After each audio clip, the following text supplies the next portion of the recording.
Today is August 25, it's a Thursday, and I figured I'd make this video just to show the rolling of a call option and how to think in terms of mentally.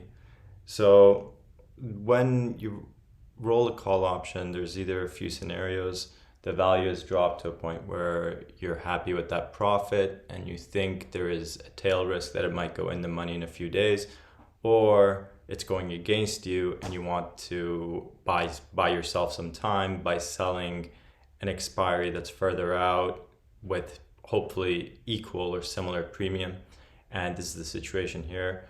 Alibaba is a stock I've been selling calls against forever. I've probably earned 1200 USD just this year selling calls on it very aggressively, well within first sigma standard deviation. So we'll get right into it. This is the call that's going against me. My cost basis was 56 cents. It's now trading at 365, so $365.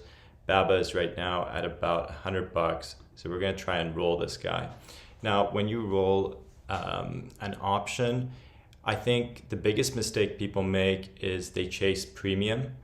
And I don't think that this is the correct thing to do. You have to chase a balance of implied volatility in the rolling expiry and premium. So we have to cover about $365 over here. And we hopefully should chase something with high volatility. So if I'm looking to cover 365 and I want something with high IV, I should probably roll up to the 100 strike.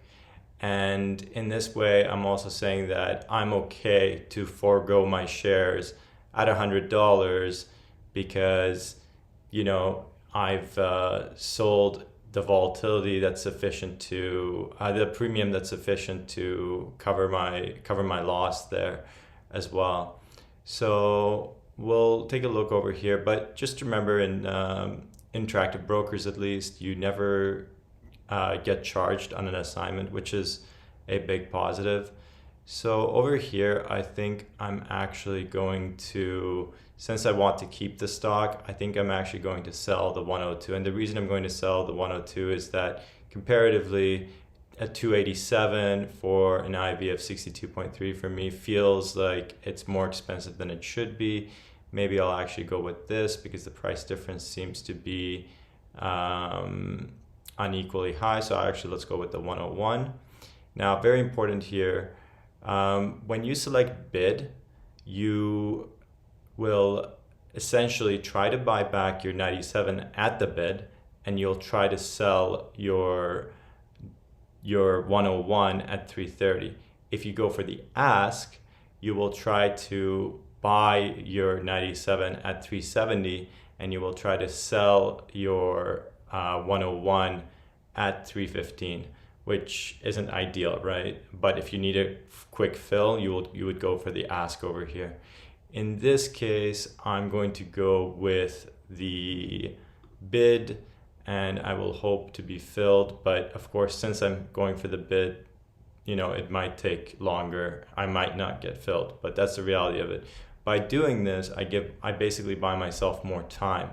So tomorrow, perhaps the stock swings down favorably, and then I can proceed to cover this 101 again for next week, and maybe it will have dived sufficiently enough where I can roll that and come into the positive credit territory for myself instead of being in a debit territory. Right now, both of these are debits. The reason for that is I'm buying at 370, I'm selling at 315, I take a loss. I'm buying at 355, I sell at 330, I still take a loss. But I'm chasing volatility, not the premium.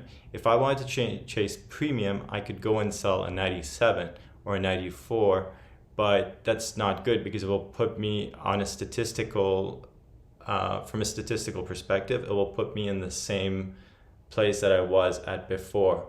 But from a correct mathematical perspective and from a financial perspective, it's better to go up the volatility rank to somewhere where you feel there's a good trade-off between volatility and premium earned rather than just chasing premium. I really advise against just chasing premium. It will you'll end up rolling and paying commission like at an uncontrollable rate.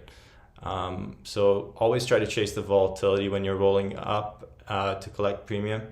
It's much better in multiple iterations rather than trying to chase premium and just hoping you get lucky and there's a swing down where you can cover and get like 30%. That's no good.